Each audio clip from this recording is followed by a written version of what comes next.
I saw how important technology was going to be in terms of making financial tools accessible for people.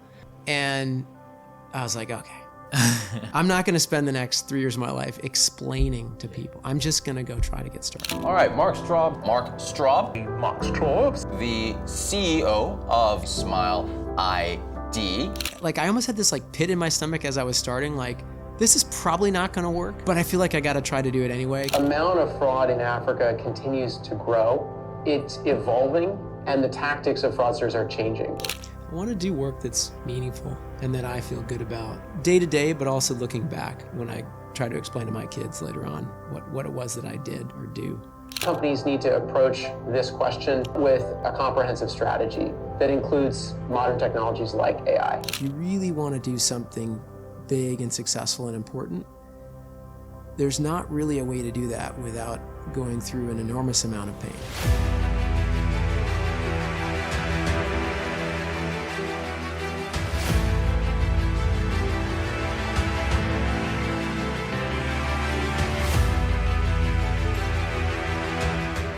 What's up, everybody? My name is Benjamin. I'm the founder and CEO of Nala. Today on the Build Our Africa speaker series, I'm super excited to introduce Mark.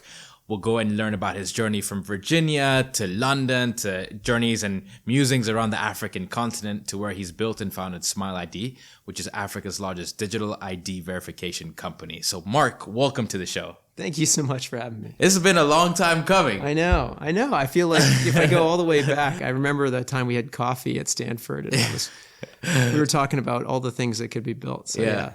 So Mark and I met, 8 years ago now? I guess 2014, right. 2015? It must have been, because we just crossed 7 years as a company, and I think I was trying to recruit you around 7 years ago. So, yeah. You did. I do remember that. Mark would come by campus and just try to talk and learn from with other students and so on. I do remember those coffee chats and conversations. So it's really inspiring to see the journey that you've been on and everything you've built since. I could say likewise. I'm incredibly impressed by what you've done. Thank you, Mark. Cool. So let's start with the background. All the way in Virginia. Mm-hmm. Did you ever think you'd go from Virginia to building this company across the African continent? What things at a young age or as a kid got you really curious about the world? Yeah, I think I had no visions of doing this or anything like this when I was a kid. I was interested in politics. I was interested in music. I think if I try to connect the dots, my mom, who will probably listen to this podcast, was a sales director for a toy company. It was called Discovery Toys. And she did very well there, and she worked there for 20 years. Of course, one of the benefits of having your mom work for a toy company is you get lots of toys. And they were creative and educational, developmental toys, so always kind of different things for different ages. Anyway, as she was successful, each year, if she hit certain numbers, she got to go on a trip someplace. And so she would get to take one person. So sometimes she took my dad, but then as my brother and I got older, she would take turns taking us places. So when I think I was probably about 12 years old, and I got to go to Mexico for the first time. And then maybe a couple years later, and I got to go to Hong Kong, and we went into China. And this is when Hong Kong was still part of the British Empire, I guess, before the handover. And then we actually also crossed over. We got to see a little bit of China. And I think those traveling experiences, some of them were followed up with other things my family did, really opened up my eyes to the rest of the world. And I remember this conversation I had with my dad shortly after we got to Mexico, and I saw this particular street we were walking down. I said, there are no sidewalks. How come there are no sidewalks? Mm. And I really didn't understand that. I grew up in a suburb of Virginia, relatively, middle class, upper middle class, and things were relatively predictable. Mm-hmm. But to see such a different environment really kind of got me asking lots of questions. And I think from there, I began reading a lot of newspapers. I would get into discussions with my family, travel more as I got older. And I got very interested in economic justice. I got very interested in economic development. And I wanted to understand why some people in some parts of the world didn't have access to the same opportunities. So that became a driving force, I think, later for my career. Mm. Then you go to the University of Virginia, and then shortly after go to Bank of America. Mm-hmm. We had a short stint before joining DFJ. Yes. Now, for those who don't know, DFJ has backed some of the most incredible companies around the world. And, Mark got to work there for like nearly 3 years. Yeah, 4 years almost at DFJ. You missed one thing though, which was so after investment banking, but before I did DFJ. Look, iBanking was something I think I did because I needed to pay off my student loans, and it was a path that I saw in front of me because my older brother had done it and done it successfully. And it was a way to quickly make money and sort of get ahead in my career. But I actually quit investment banking after 2 years, and I moved to India, and I took a 90% pay cut, and I went and worked in microfinance. And then during that time, I guess, consistent with the curiosity I had earlier in my childhood, I spent a lot of time traveling around India. Wow. And so I've actually I think India's got 27 states. I've been to about 20 of them. Wow. Ended up much later in life actually marrying my wife, who's originally from India. But Did you guys meet on that trip? No. Okay. No, actually, I didn't get to. I met her in California. She eventually, when she was born in India, but moved to the U.S. Grew up in the U.S. mostly. But in any case, yeah. So that trip to India was really important. Not just a trip, but I worked there for a year, and that was really important in terms of giving me a chance to actually work on some of those things I'd been interested in when I was a kid. But yes, then eventually I did come back to DFJ, and I came back really because I saw how important technology was going to be in terms of making financial tools accessible for people. Because microfinance 17 years ago was satchels of cash, motorcycles, and Excel. And a little bit of SMS. But mobile money wasn't really a thing yet. And there was certainly, we didn't have smartphones and apps. I mean, the Nokia candy bar phone, I still have mine. Yeah, absolutely. Still works. Wow. So, but anyway, yeah, sorry, I interrupted you. Yeah, no. So how'd you go from India? So you're doing this whole microfinance thing there for a couple of years, and then from there to tech investing at DFJ. Yeah. Well, when I was in India, we actually were investing.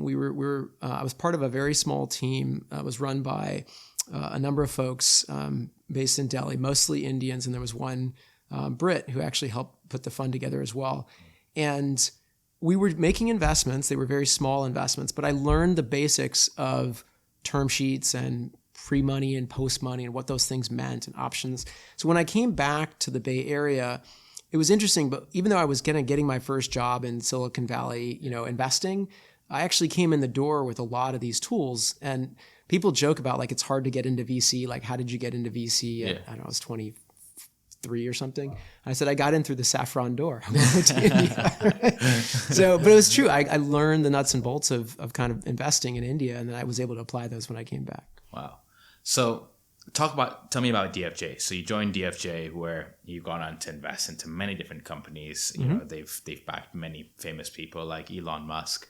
Yeah. What was your journey investing there like? And from somebody starting off there in Silicon Valley, how did those experiences create and make you shape how you think about the world? It was a fantastic experience. The team there, so I worked at the Growth Fund. It's just basically like the Series B and beyond. They were making slightly later stage investments, but still venture.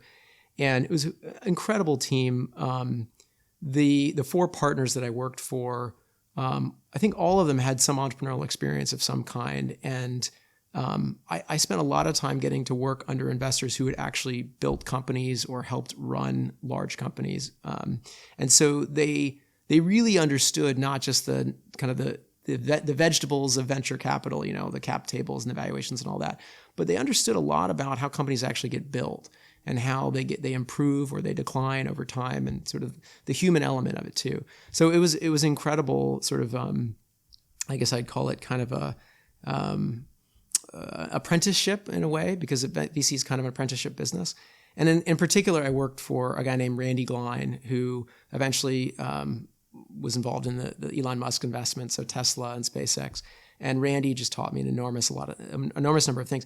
The thing that I now apply, and I talk about this with my team members, is when I joined DFJ and they asked me to write investment memos. So that's maybe a 2, 3, sometimes even 5-page document, kind of laying out all the themes of an investment, why you might want to do it, the data points. I remember writing these things out, typing them, and I would give a printed copy to my boss. And Randy, at the beginning of my time there, would take a red pen and mark it up. And for the first 6 months, the page would come back and it would be mostly red. And then, you know, I took the feedback. It wasn't, you know, it wasn't hostile. It was very much focused on learning and improving. I took the feedback and iterated. And I think by, you know, my second year, the page was becoming more and more white. And by the time I left, it was just very minor edits. And so it really forced me. I think the reason why the writing part was so important is it forced me to crystallize ideas. Why do you believe in this particular risk or taking this risk? Why do you believe in this person? Why do you think this is a good business model? That sort of thesis defense was a really good discipline, which actually has served me well in running a company. With side tangent to your current company, how does that affect the way you push your team today at Smile to make decisions? Yeah, actually, both the time at DFJ and then later working for Khosla, which I know you wanted to talk about, there was a similar discipline about being able to lay out all the facts and doing that in a concise manner so that you can make decisions. And the thing that Khosla really stressed and that the team at Khosla really stressed is, what's your opinion? Have an opinion. Don't just come to me with a bunch of facts. What's your point of view? What's your point of view? Yeah. So now with my team, we've spent a lot of time over the years, and the team's gotten very good at this. And organically within different Slack channels, they've created their own sort of structures. Like, I'm going to ask for a piece of data analytics. I'm going to tell you why I'm making the request. I'm going to tell you which partner it's coming from. I'm going to explain why it's important, how quickly I need the information, right? And so you can quickly sort of put an economic value on why we're doing this piece of work. So I think those things have been very transferable in terms of getting the team good at communication, which when you're running a medium to large size company, especially one that's distributed and virtual, communication is critical. Yeah. And so I think that skill set of communication was very transferable from venture. Maybe one of probably the most transferable skill set. What was it like meeting Elon Musk? So I've told this story. People always ask, of course, because he's such a larger than life figure. There's no way Elon Musk would ever remember me, but I certainly remember Elon Musk. So it was after the financial crisis, and this is like 08, 09. This actually probably was 09. I'd have to go back and look at the dates, but both Tesla and SpaceX raised more money at that time. And DFJ was very fortunate that Elon gave DFJ a call, I think largely because there was a strong relationship between Steve Jurvetson and Elon Musk. Anyway, we're there for the meeting. This was regarding SpaceX. And Elon was on one side of the table, and there was like 15 of us on the other side of the table. And everybody wanted to be in that meeting, you can imagine. This is before, Tesla was public. This is before most people knew about SpaceX, but we knew enough about who he was, and this was a very fascinating meeting. The thing I remember most about the meeting that stuck with me over the years is venture capitalists always ask people, well, who are your competitors? And most of you give these answers like, well, either it's this company, it's this startup, it's Microsoft, it's Google. It was the first time I'd ever heard this response. The Chinese government. And people were their jaws dropped. And he said, they are the only ones who can also produce rockets of high quality at low cost. No one else could do that like we can. And so it was such a, distinct.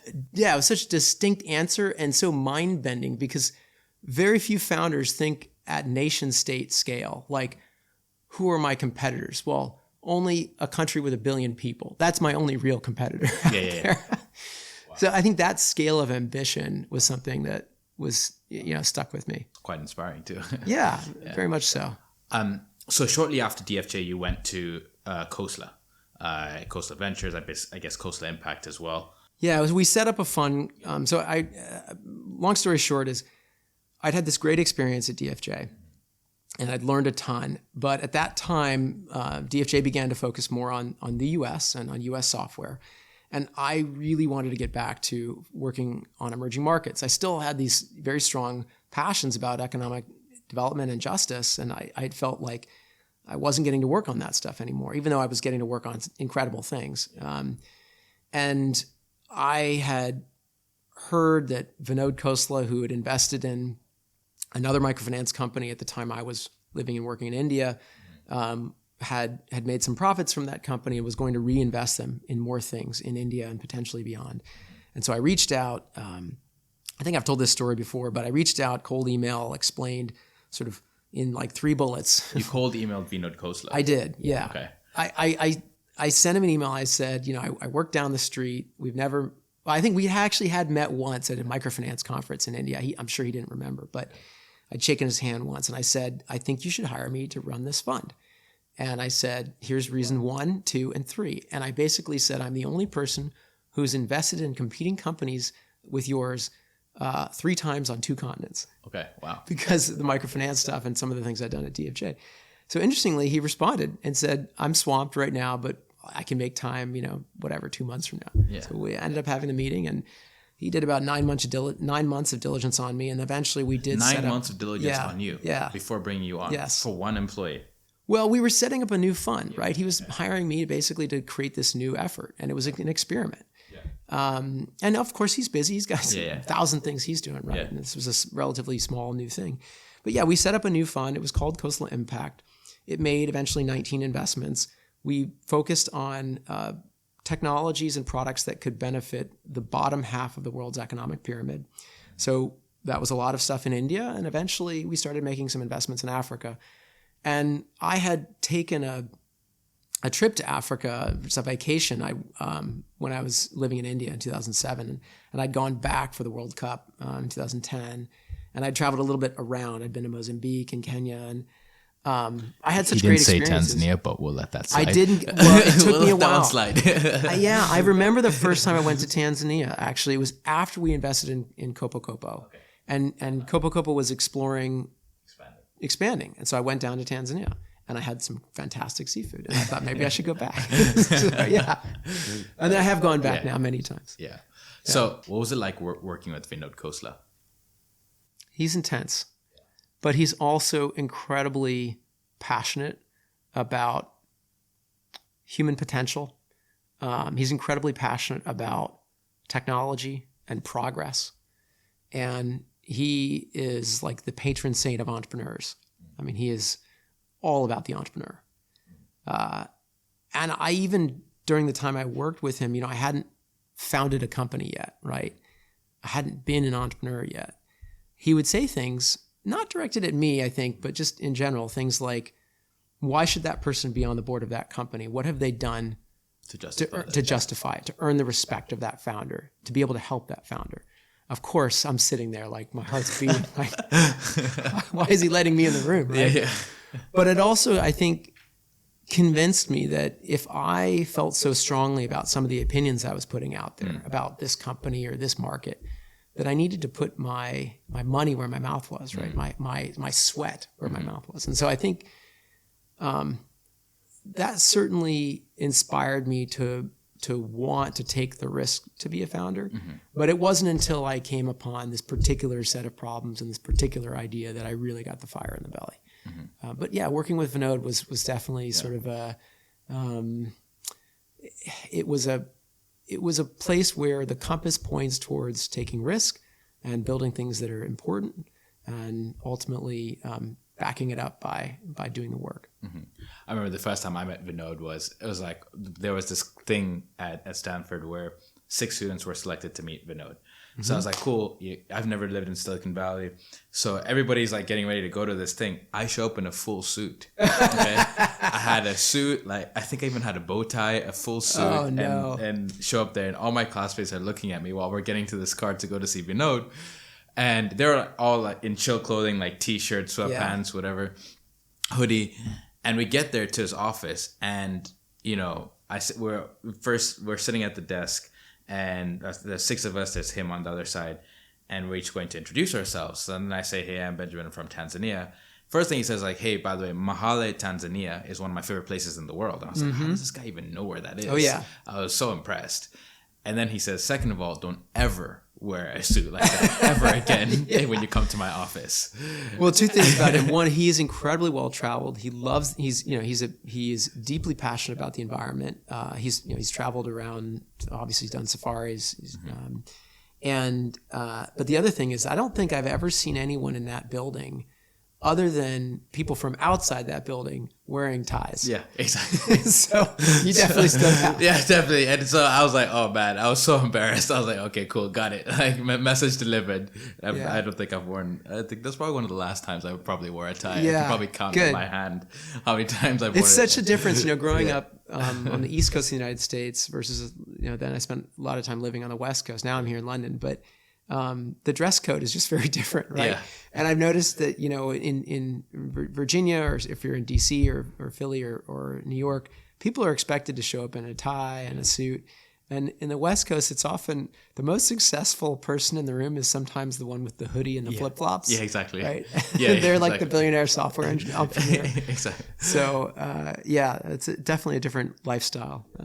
So at Khosla, you were investing in a couple different African tech companies. I believe one of them was Flutterwave. Is that correct? That's right. What made you push for these African investments? I mean, the person I should give the most credit for getting me really excited about Africa and Nigeria in particular was E. Most people probably know Ian Ulua. He's an entrepreneur, was the co-founder of Flutterwave, and before that of Andela. And before that, nobody knows this company, but he started a little company called Fora, which was trying to do educational content online. And it was that company which eventually he sort of shut down in the process of starting Andela with Jeremy.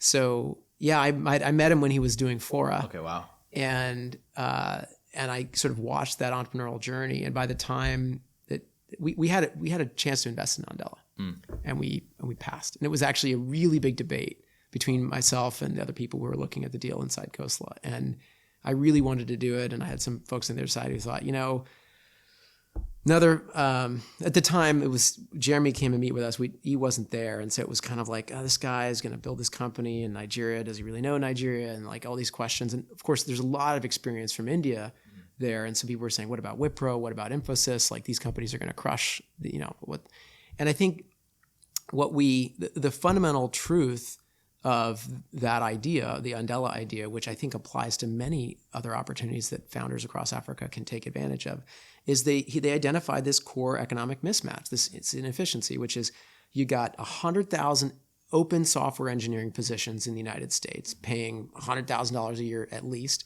and you got 30-40% unemployment in some of these African markets. And if you believe, as the folks at Andela very much do, that and as they've proven, that genius and intelligence is sort of evenly dispersed across humanity. It's just a question of opportunity and the skills. That's an incredible entrepreneurial opportunity and clearly an inefficient market. So they were able to tap into that. I think there's going to be other opportunities like that. Certainly in the remittance space, I think there's been some great companies built. Nala is certainly building a company like that. So I think having that fundamental insight about a big market imbalance or mismatch, and then the willingness to put the work in, was meeting folks like E, and there was a number of other entrepreneurs. The folks at Kopo also were very inspiring. And those companies and those founders really got me excited about the continent. Even Shola, who we didn't end up investing in, but we looked at very carefully. I mean, it was just another data point of just the quality of the founders. So you brought the Flutterwave deal to Khosla. I brought Flutterwave, all the Africa deals that we did out of Khosla Impact, until my partner Sandhya Hegde got involved. All those were mine. Sandhya brought a few like B-Box to the table, but the early ones like Kopo and Flutterwave I brought in. Mm-hmm. So how did you go from Khosla and looking at investing in Africa to being like, you know what, it's time for me to go into the founder seat and build Smile? Yeah, I think two things. One was, I talked earlier about that hot burning coal. For me, that was created by experiencing fraud and experiencing it in a big way with a couple of our companies. So this now goes back, almost a decade. So I don't think I'm giving away too much, but there were several significant fraud events inside some of the companies we were involved in. And these companies were otherwise very successful. They were growing, things were working, they had good product market fit, and then boom, money out the door and can't get it back. And in one case, it was petty and systemic, so people stealing $5 at a time. In the other case, it was kind of one-time high-value embezzlement. And these things really they really upset me. They really frustrated me. Not just because it was like our money and the company's money, but it also is because this is the kind of stuff that holds back the continent, right? This is the kind of stuff, it's like people will write off an entire country or an entire continent, if you listen to Trump, because of one bad apple or one bad actor or a handful of them. And of course, if you don't catch those folks, if you don't hold them accountable or block them from doing it again, then it just creates a perverse incentive for people to go down the wrong path. It creates dishonest paths to success as opposed to honest paths. So I really was upset about this. I have a kind of strong sort of ethical bone in my body that got me really upset about it. And I started talking to people at Facebook about potentially could they do something to fix this? Because people were using, at the time, Facebook logins as the early form of KYC because there wasn't great alternatives. And I actually went to the Facebook campus, took walks on their roof with different members of the team, and got a few people interested in it. But what I realized is during the course of those conversations, I remember getting a question like, I was very excited about what India had done with the national ID system and Aadhaar and UPI and all those, that what's called India Stack now. And I basically had seen within India how once this national ID system was in place, so many problems got solved. From onboarding, anti-fraud, ease of payments, instant payment settlement, all this stuff. And I tried to explain this. And as I was explaining it to this very senior engineer at Facebook, he said, what's India Stack? What's Aadhaar? And I was like, okay, I'm not going to spend the next 3 years of my life explaining to people. I'm just going to go try to get started. The other thing that happened is I met my co-founder, and he had done startups before, and he was much older than me, had more experience, and he was technical. I'm a finance and business guy, even though I've worked with engineers for 2 decades. And I think he had that willingness to say, let's just get started. I think we can build this. So I give him a lot of credit for sort of pushing me over the edge, but those are the things that came together. And yeah, I remember having a conversation with my wife, like, hey, I think I'm going to do this. But I also knew at the same time, I think having been an investor and having seen so many failures and knowing that the average company fails, I almost had this like pit in my stomach as I was starting, like, this is probably not going to work, but I feel like I got to try to do it anyway. Because if it could work, the upside would be really substantial and the impact would be tremendous. So 7 years later of building Smile Identity, where now I saw recently you crossed 100 million verification, which is incredible. Well done. I know that's no easy feat, and the team's and you've probably been working really, really hard to get there. So well done. Thank you. 100 million. Credit to the team. Yeah, it's huge. And now you've built the largest ID verification company across the African continent. What's that journey been like?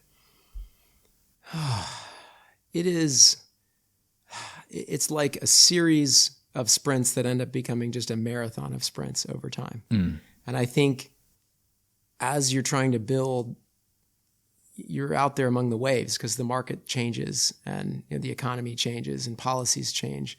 And so every time you think you're on sort of terra firma, right, there's a new surprise. And so I think that's the one thing that I've just gotten, I wouldn't say you don't get comfortable with it, but you get familiar with it, is that ongoing feeling of discomfort, that there's going to be something else coming around the corner. So whenever things feel a little too predictable and stable, I always worry, like, what's the next, There's going to be something happening something soon. else, right? But eventually you do get better, and the team gets, there's a great analogy, like the weights don't get lighter, you just get stronger.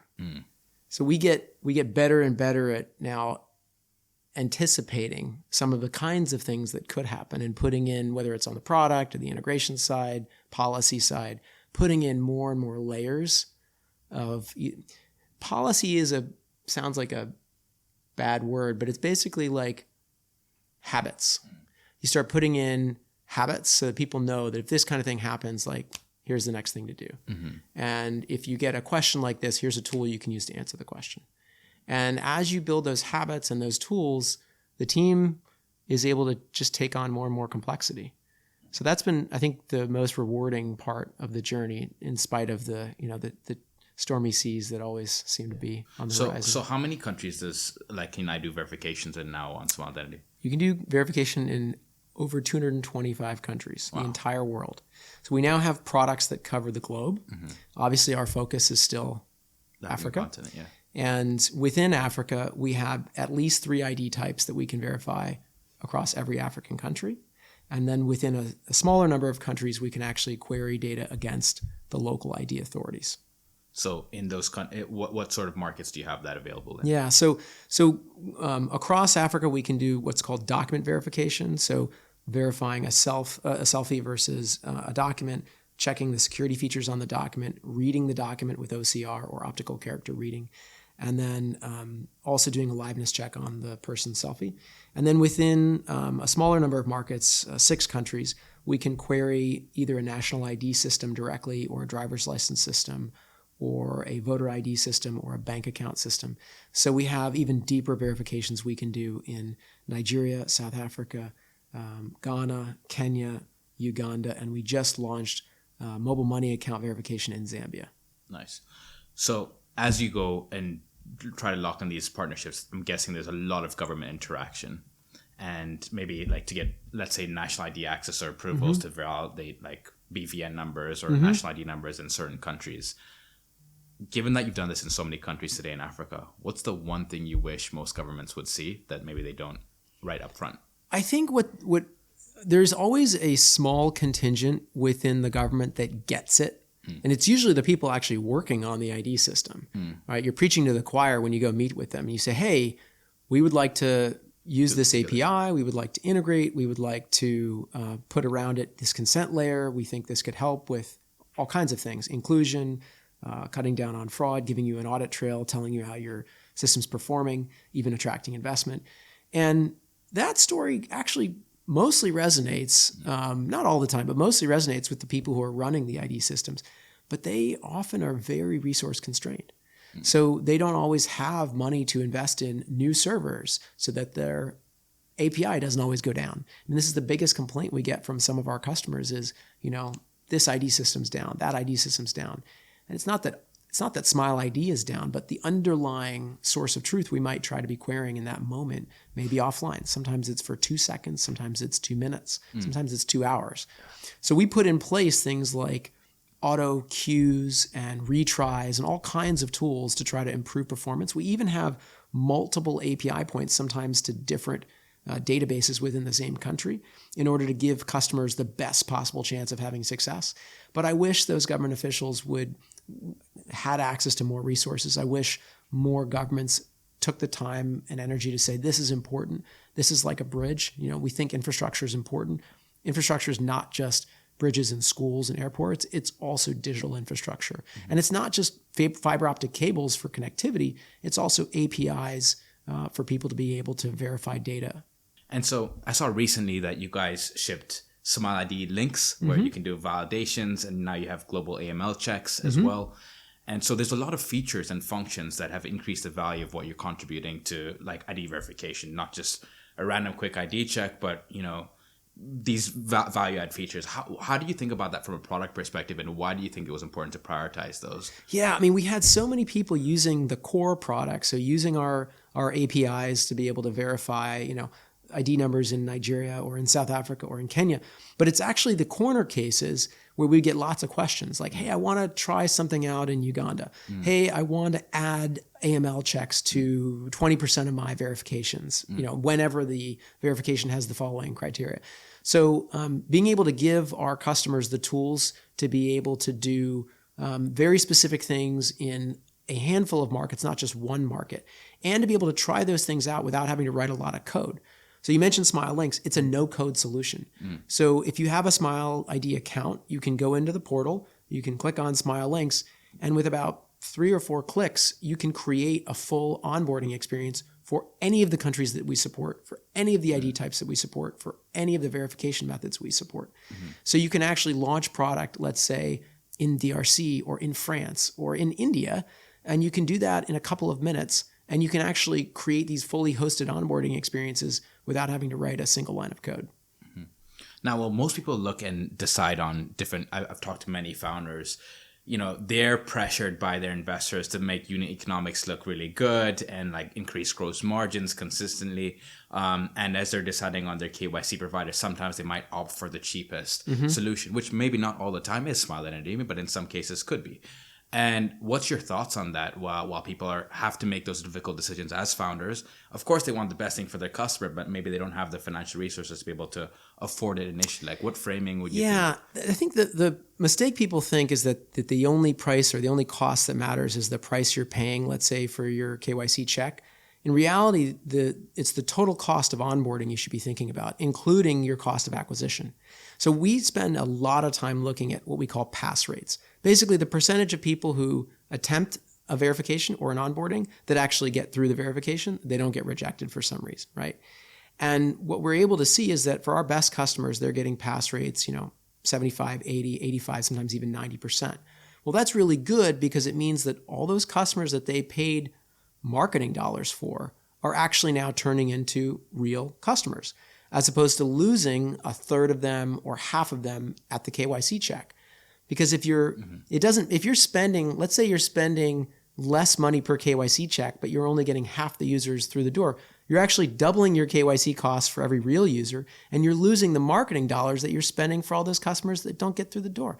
So we actually think about our services as protecting your marketing spend, making sure that you're getting real users and that you're getting as many real users as you can for every dollar or naira or shilling of marketing spend that you're putting out there. Recently, we've seen different companies like in this space who maybe were building fintech. I think recently Chipper Cash announced building a Smile, like not the Smile, but building an identity product that directly. And, how do you see yourselves competing with companies like that would be, shipping as one of their different product lines, identity solution? I like the way you said it the first time. Look, I think whenever you have some degree of success and you build something that resonates with people, companies are going to see that and they're going to see if they can also do it themselves. I think one of the things I've learned after 7 years of this is how hard it is. Our business is incredibly complicated. We have to deal with compliance and regulations and device types and OS operating system types that vary dramatically from market to market. We have to deal with different kinds of verification methods, as I talked about, from market to market. And even different languages. You start dealing with Egyptian ID cards, versus those in Cote d'Ivoire, obviously in South Africa. So you've got a real complexity of tools and of products that you have to make work elegantly for your customers. And you got to make them work at a reasonable price with a fast turnaround time. You got to handle the corner cases when there's fraud or when there's a need for human review.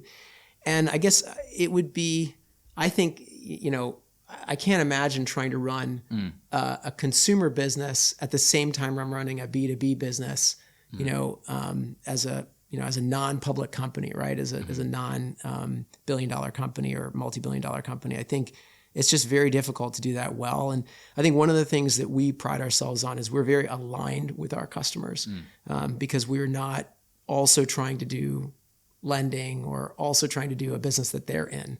We're really focused on being a provider to them, not a competitor to them. Yeah. So it's been 7 years of building. What are 2 to 3 lessons? I'm sure there's thousands that building Smile has taught you about life.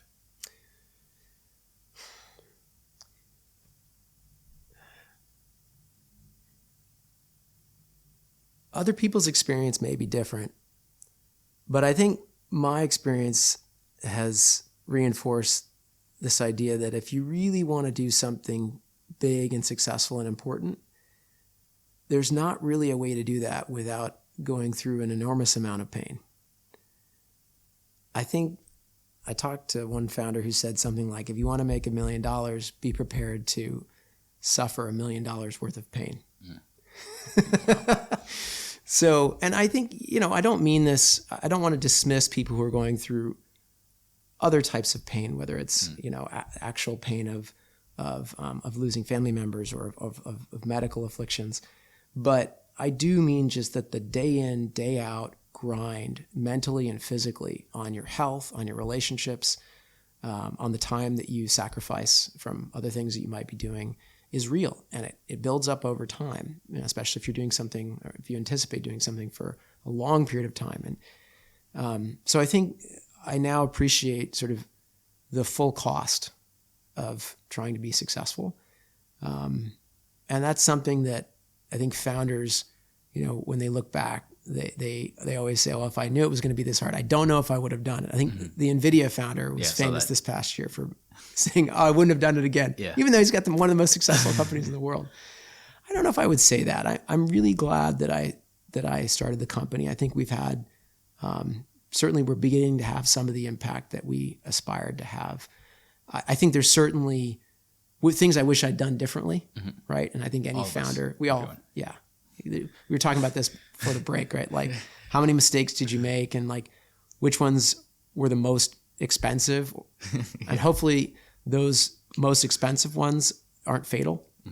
But inevitably you make some expensive mistakes, and expensive could mean money. It could mean sinking 6 months of your life into something that you then have to throw away. It could be relationships, the strain that this puts on either relationships with people that you work with or relationships with people in your family. So I think just having appreciation for the true and fully baked cost of building a company is something that I take away from this. How has building a company affected your relationship with your kids? Thankfully, my kids are still relatively young.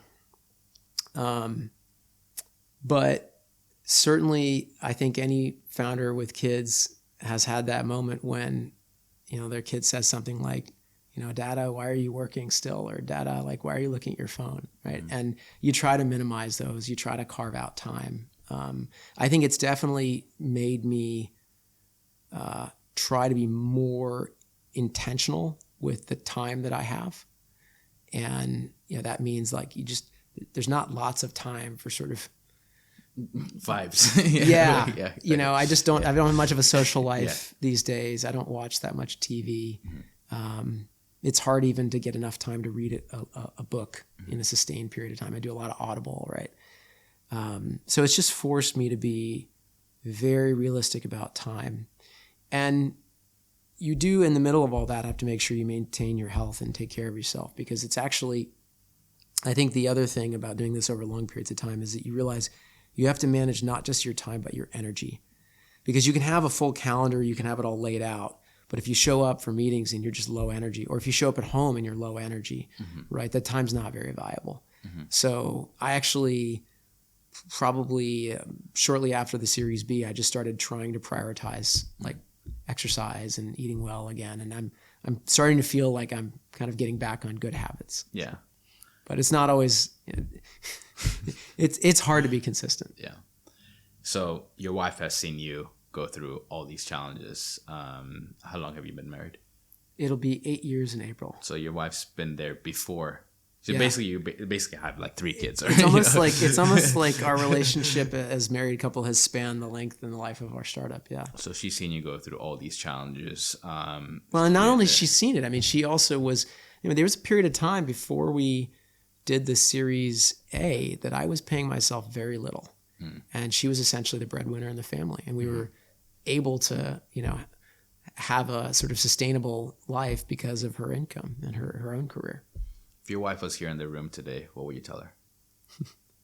I would tell her that I love her dearly, and I'm sure she's going to listen to this, and that I'm incredibly grateful for all of the support that she's given and the sacrifices that she's made to allow us to do this, because this is much bigger now than me or us. It's all of our employees, our customers, our investors, and so she's essentially been a co-founder too. So Mark, what matters to you most in life and why?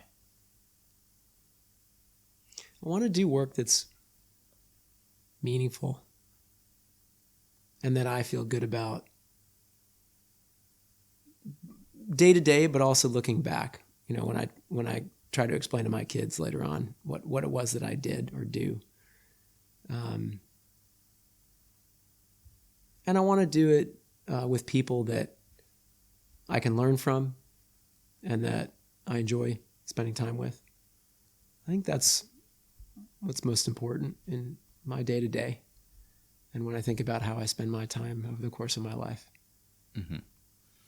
So obviously, apart from me, if you were to put together dinner with tech people in the world that historically, like, you've really admired, I'm joking about. You're getting the invite? Yeah. Maybe you're hosting. Maybe I'll hosting. That's the only way I'm going to get the invite. Who are the 5 people you want to sit down with, B? I can pick anyone. Anyone in the world, dead or alive. Oh, dead or alive. That's way more complicated. I'm going to stick to alive because I think it's just a little more constraining. And I think good ideas come out of constraints. At the dinner, and I'll also try to think about, sort of the breadth of global minds right now. I think even though I'm American, a lot of the people I grew up admiring are American. I think there's other folks around the world who are pretty inspiring too. So I probably would want Sam Altman there right now, just because the world's changing so radically, and he seems to be at the forefront of it. I think it'd be interesting to have Barack Obama there, because he seems to have a way of channeling a lot of different people's thoughts and feelings, and he's able to communicate it well.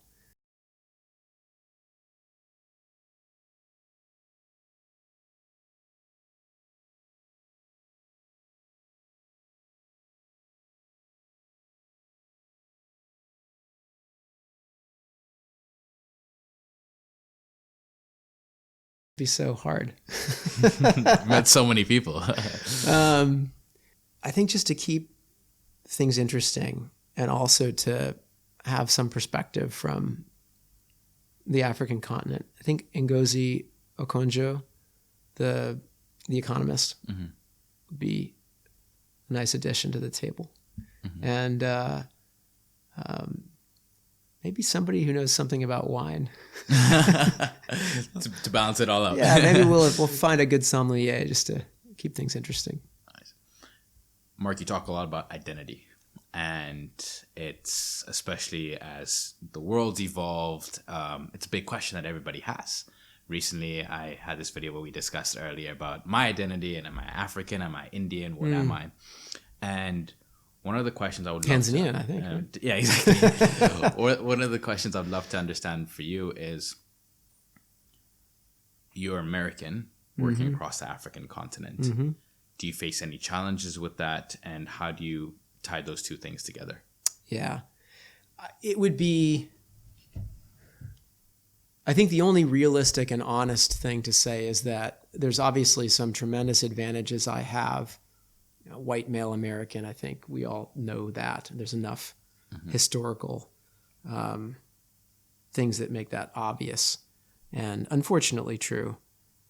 And then there's also some interesting, perhaps, challenges or limits to what I can do, or rooms that I can be in, or people that I can talk to from a place of openness and transparency. And what I've tried to do is build a team that reflects our customers and our markets as much as I can, with all the skill sets we need and all the different functions that we need.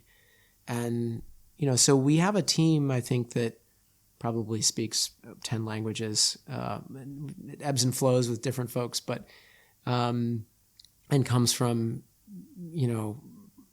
roughly a dozen countries, with some people having dual country backgrounds.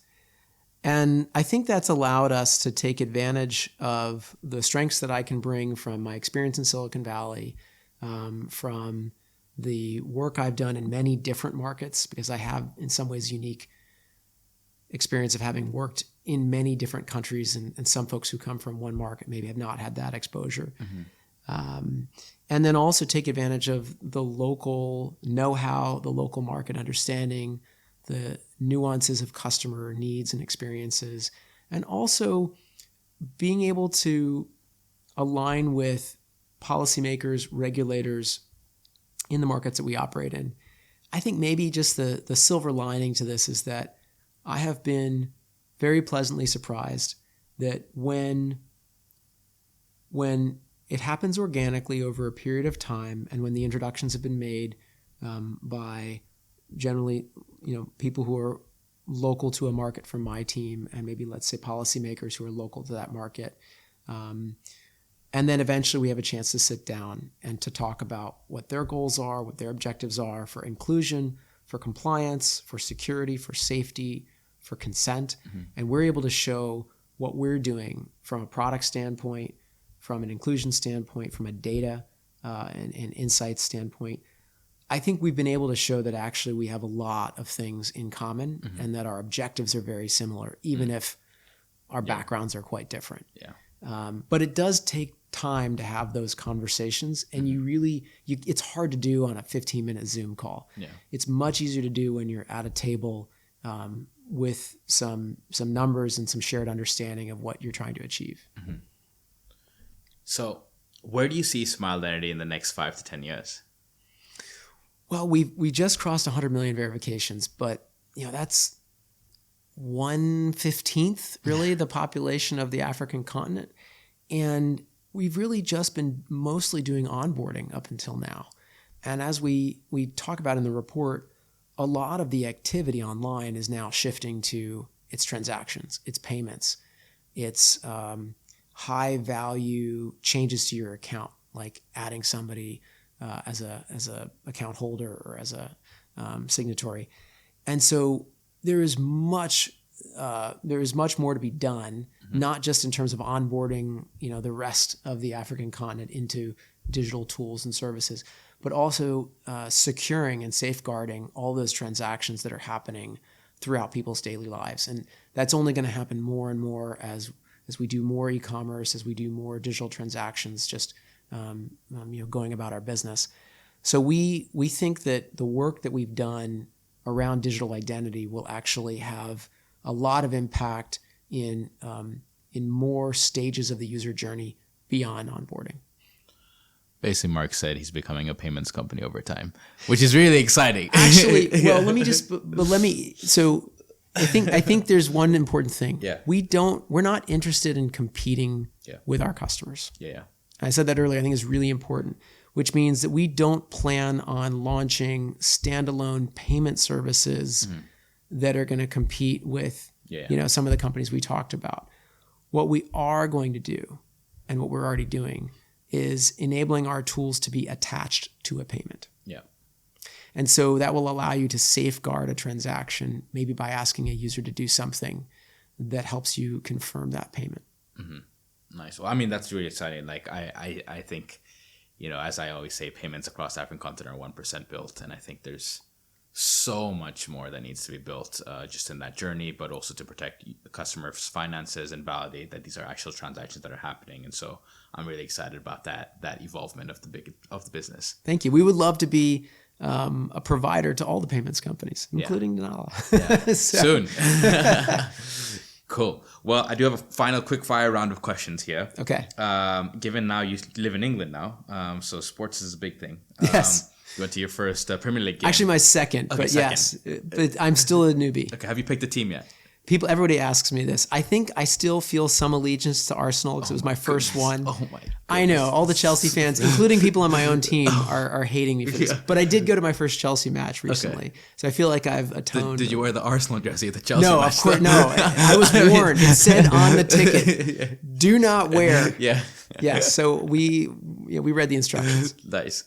Cool. So sports is big in Africa. Probably a lot of your team love and follow. They're probably following the African Cup of Nations right now. And one of my favorite memories, in fact, was being in Mwanza province in Tanzania. I was out there on a diligence trip. This is long ago, looking at a payments company doing something in cotton. And I had to stay at this small hotel. And that night, everybody came out to watch the Premier League game. And I was sitting at this little bar enjoying, I can't remember what it was, Kilimanjaro or something. And just slowly everybody came. And I had the perfect seat. And there's probably like 50 people behind me. We were all watching the match. And I will never forget. That was one of my favorite memories. Wow. Football is huge in Africa. So I have a very important question for you. Ronaldo or Messi? I'm going to go with Messi. I just love the intensity and the consistency. Messi. My gosh. I know. This guy's killing me. Nike or Adidas? Definitely Nike. Okay. I'm over 2 with you, yeah. LeBron or Jordan? I'm a child of the 80s. Dude, Jordan's the GOAT. Tea or coffee? Definitely coffee. You live in England now. You know, I like that quote from, the TV show. I always thought that tea would just taste like dirty brown water, and it turns out that it does. Nigerian jollof or East African biryani? Definitely Nigerian jollof. Man, this guy's killing me, I man. know. But you know what? If we were in Hyderabad Yeah. and they're serving the biryani at the Charminar, I'm taking the biryani. Okay. Basketball or football? I'm a basketball fan. Winter or summer? I prefer summer, but skiing is pretty great. Beach or mountains? It's hard because it's wintertime right now, and I just, came from taking my son to the mountains for the first time, but I think I prefer the beach. I've spent a lot of time in California. So, very important one, given you live in England now. Full English breakfast or American breakfast? I think I like to change it up for breakfast, but my preference is American breakfast. Yeah. Got it. Well, Mark, thank you so much for coming on the show. Do you have any parting words to anybody watching? I'd say for all the founders out there, and I know you have a lot of founders who listen to you, it is a hard, long game. But if you are willing to endure, and if you're willing to learn and make mistakes and then get better, it can be incredibly rewarding, and it's one of the most important things you can do with your life. So I wish best of luck to all the founders listening. So to the founders, you have your message right there from Mark. Mark, thank you so much for coming on the show today. You've learned about his journey from Virginia to India, to back to America, to Silicon Valley, to getting involved in tech, to meeting Elon Musk, to Vinod Khosla, and now finally starting Smile Identity, which has built the biggest ID verification company across the African continent. And he said he's just getting started. Lots more to build across the next 5 to 10 years. If you'd like to reach out to him, feel free to shoot him an email. I'll put it in I don't know if I'm allowed to do this, but he doesn't know this, but I'll ask him for permission after this show. I'm also on Twitter. Okay, find him on Twitter as well.